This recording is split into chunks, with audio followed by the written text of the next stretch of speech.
Just showing everybody this is the new project. Because remember how I was talking about how ugly this is? And Will and I both agreed that this ivy, it's hard to show the whole thing at once. But do you see how this ivy does not match this beautiful palm up here? So this is my new project. I bought all these florals, these tropical florals. And I'm gonna pull all this ivy out, and I'm gonna share my adventure with you of I don't know, what would you call it? It's like DIYing your own faux plant back into being fashionable. Yeah, your own 10-foot plant. From the 70s, yeah. So Will and I picked this piece up for $75 on the final day of an estate sale.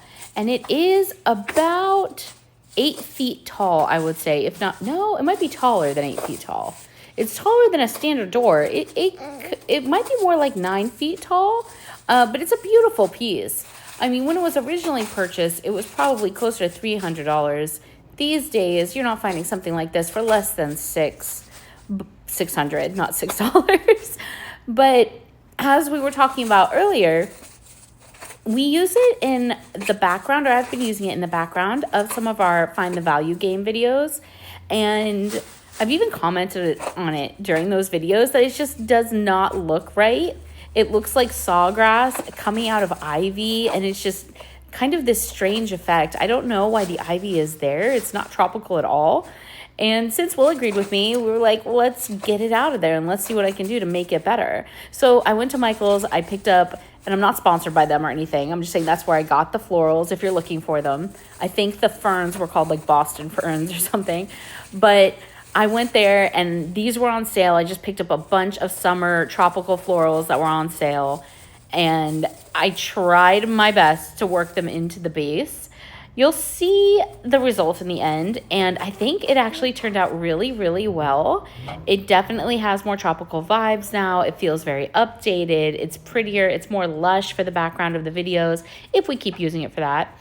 When I was trying to cut through these, I really regretted not getting my wire clippers. You guys, if you're going to do something like this, just pull out your wire snips before you attempt to hack through these huge frond stems with regular like kitchen scissors like I was doing.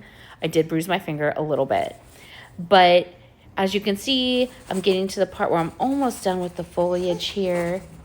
And then I'm going to work in some flowers pretty soon.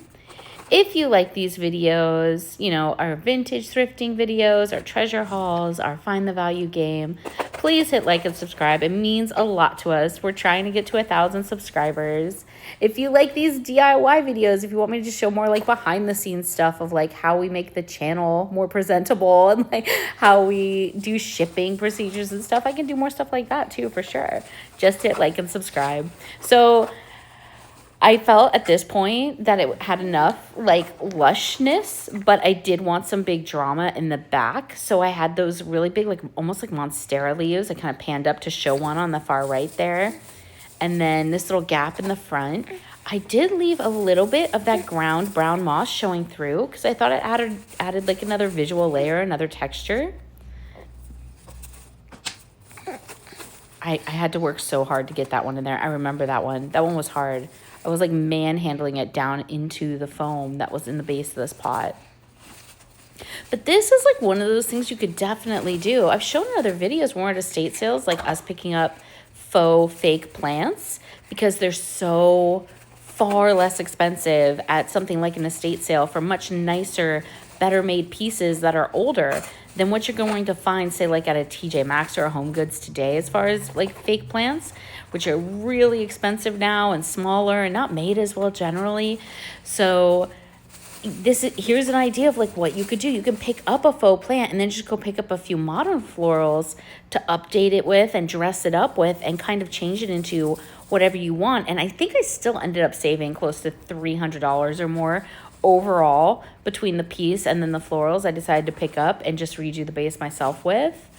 Here I'm adding in just a little bit of ivy, again, looking for those visual layers, right? So not just all fronds sticking up, but maybe some stuff draping down the sides to kind of blend it towards the floor a little bit more. And it also makes the whole piece feel bigger. And so instead of just looking at that black lacquered pot down there.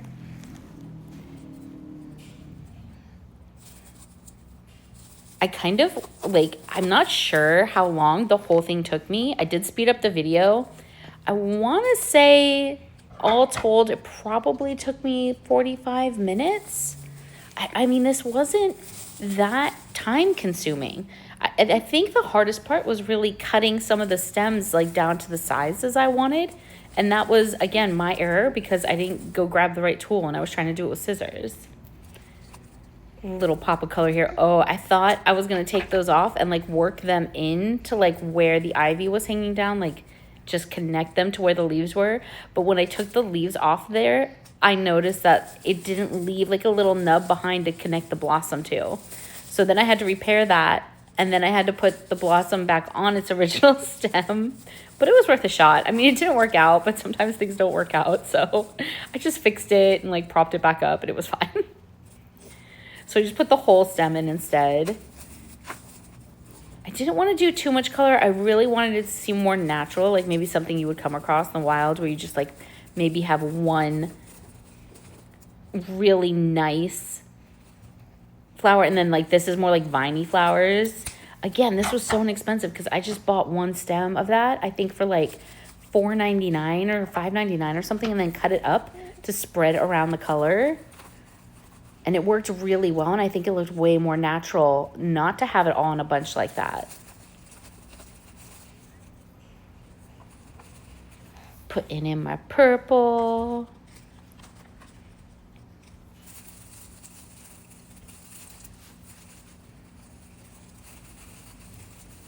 I was a little bit neurotic, like a little bit meticulous with the little fern fronds, like refolding them every 10 seconds until they draped just the way I wanted them to. You can't really see it, but I'm working on the back of the plant too, so that like if you were to walk around the piece, it's not just gonna be barren towards the wall.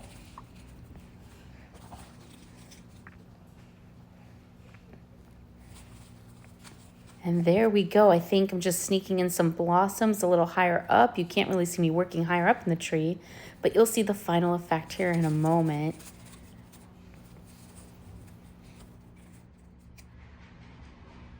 Okay, let's see how I did here. I mean, check that out. And I can totally add like more and different flower, but look, I snuck little pops of like purple up here in the tree so that like when you're looking at it, you know, so it can like, you just get these little glimpses of like the purple peeking through, see? Oh my God. It's so pretty. It's so pretty. I just gotta sweep up. That's why I got the broom out, but I mean, not too shabby.